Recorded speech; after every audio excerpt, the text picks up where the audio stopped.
أعوذ بالله من الشیطان الرجیم بسم اللہ الرحمن الرحیم ان الذین آمنوا والذین ہادوا والنصارى، بے شک جو لوگ مسلمان ہوئے اور جو لوگ یہودی ہوئے اور جو نصارہ ہوئے، والسابئین من آمن باللہ والیوم الآخر، اور جو لوگ سابئین میں سے ہوئے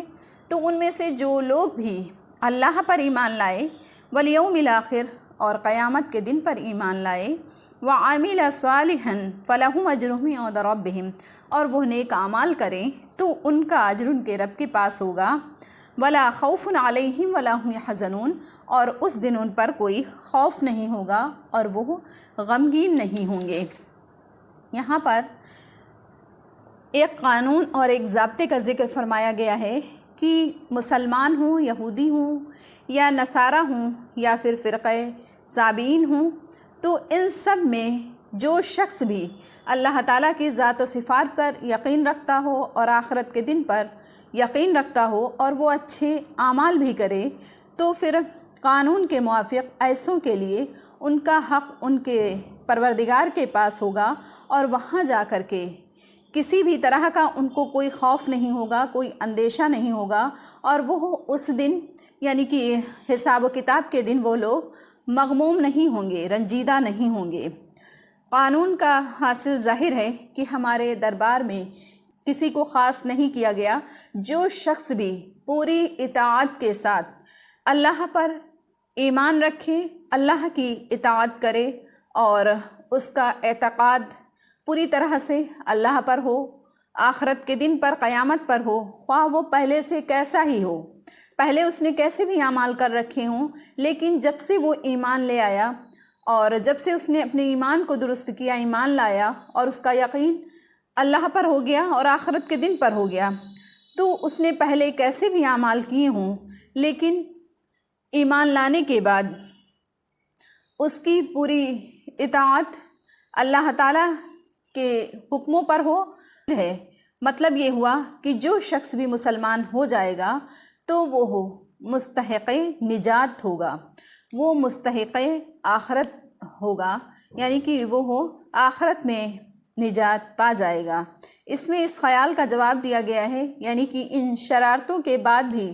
اگر مسلمان ہو جائیں تو ہم سب معاف کر دیں گے، یعنی جو یہ شرارتیں کر رہے ہیں اس سے پہلے جو انہوں نے شرارتیں کی ہوں، لیکن اگر وہ ایمان لے آئیں اور وہ پوری طرح سے اپنے اعتقاد کو درست کر لیں اور آخرت کے دن پر ان کا ایمان و یقین ہو جائے، پھر وہ نیک اعمال کریں، تو ان سب شرارتوں کے باوجود ہم ان کے سب گناہوں کو معاف کر کے اور ہم سب ان کے پچھلے گناہوں کو معاف کر دیں گے۔ اور اس قانون میں بظاہر تو مسلمانوں کے ذکر کی ضرورت نہیں تھی، کیونکہ وہ تو مسلمان ہیں ہی، لیکن اس سے کلام پاک میں ایک خاص بلاغت اور مضمون میں ایک خاص وقت پیدا ہو گئی۔ اس کی ایسی مثال ہے کہ کوئی حاکم یا بادشاہ کسی ایسے ہی موقع پر یوں کہے کہ ہمارا قانون عام ہے، کوئی موافق ہو یا پھر مخالف ہو، جو وَإِذْ أَخَذْنَا مِيثَاقَكُمْ وَرَفَعْنَا فَوْقَكُمُ الطُّورَ خُذُوا مَا آتَيْنَاكُمْ بِقُوَّةٍ وَاذْكُرُوا مَا فِيهِ لَعَلَّكُمْ تَتَّقُونَ، اور وہ وقت بھی قابل ذکر ہے جب ہم نے تم سے عہد لیا اور ہم نے تمہارے اوپر کوہ طور کو بلند کر دیا کہ تم لوگ جو ہم نے تم کو عطا کیا ہے، یعنی کہ کتاب توریت کو، اور تم اسے مضبوطی کے ساتھ پکڑ لو، وَاذْكُرُوا مَا فِيهِ لَعَلَّكُمْ تَتَّقُونَ، اور یاد رکھو جو کچھ اس میں ہیں تاکہ تم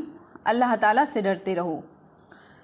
یعنی کہ یہاں پر کہا جا رہا ہے کہ وہ زمانہ تم یاد کرو جب ہم نے تم سے عہد لیا کہ تم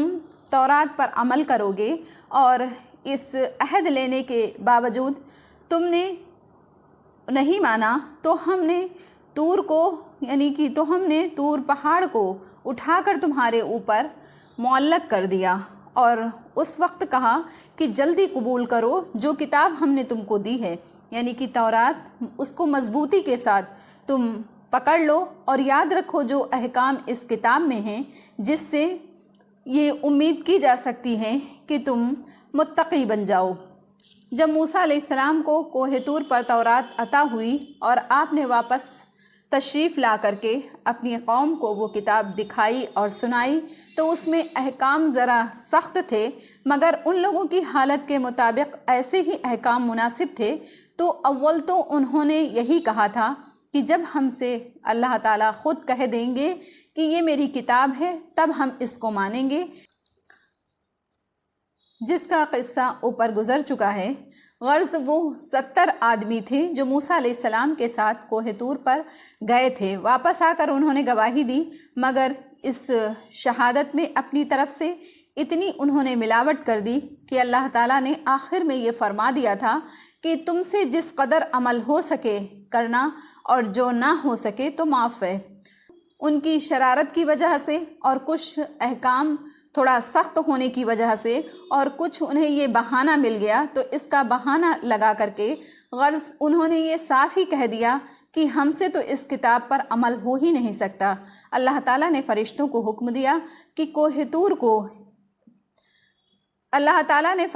حکم دیا کہ کوہ طور کا ایک بڑا ٹکڑا اٹھا کر کے ان کے سروں پر معلق کر دو کہ یا تو یہ مانیں ورنہ یہ ابھی گرا دیں گے۔ شبہ ہو سکتا ہے کہ دین میں تو زور زبردستی نہیں ہے، یہاں کیوں زبردستی کیا گیا؟ تو جواب یہ ہے کہ ایمان لانے پر دین میں کوئی زور زبردستی نہیں ہے، بلکہ اول اپنی خوشی سے ایمان اسلام قبول کر لینے اور اس کے خلاف بغاوت کرنے کی وجہ سے ہے کہ دین کے ایمان لانے میں کوئی زور زبردستی نہیں ہے۔ لیکن وہ لوگ تو ایمان لا چکے تھے، اس کے باوجود بھی وہ لوگ اپنی سرکشیوں میں رہتے تھے، تو اسی لیے ان کے اوپر یہ سخت تھوڑا معاملہ کیا گیا۔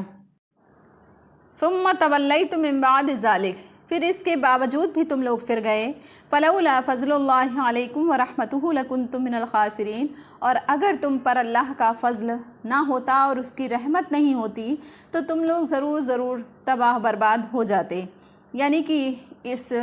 قول و اقرار کے باوجود بھی تم لوگ پھر گئے۔ اگر تم پر اللہ تعالیٰ کا رحم و کرم اور اس کا فضل نہ ہوتا تو اس وعدے کو توڑنے کا تقاضا تو یہ تھا کہ اللہ تعالیٰ تمہیں ہلاک و برباد کر دیتا، لیکن چونکہ اللہ تعالیٰ کی رحمت عامہ ہر کسی پر عام ہے، کہ اللہ تعالیٰ کی رحمت تو ہر کسی پر عام ہے۔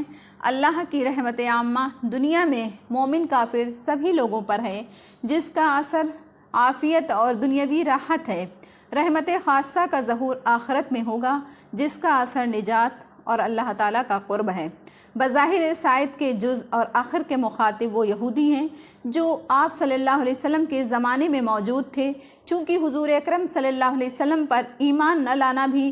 عہد شکنی میں ہی داخل ہے، اس لیے ان کو بھی عہد شکنوں میں شامل کر کے بطور مثال فرمایا گیا کہ اس پر بھی ہم نے تم پر دنیا میں کوئی عذاب ایسا نازل نہیں کیا جیسا کہ پہلے بے ایمانوں اور وعدوں کو توڑنے والوں پر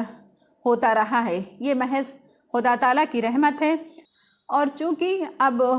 ایسے عذابوں کا نہ آنا تو یہ حضور اکرم صلی اللہ علیہ وسلم کی برکت ہے۔ صدق اللہ العلی العظیم۔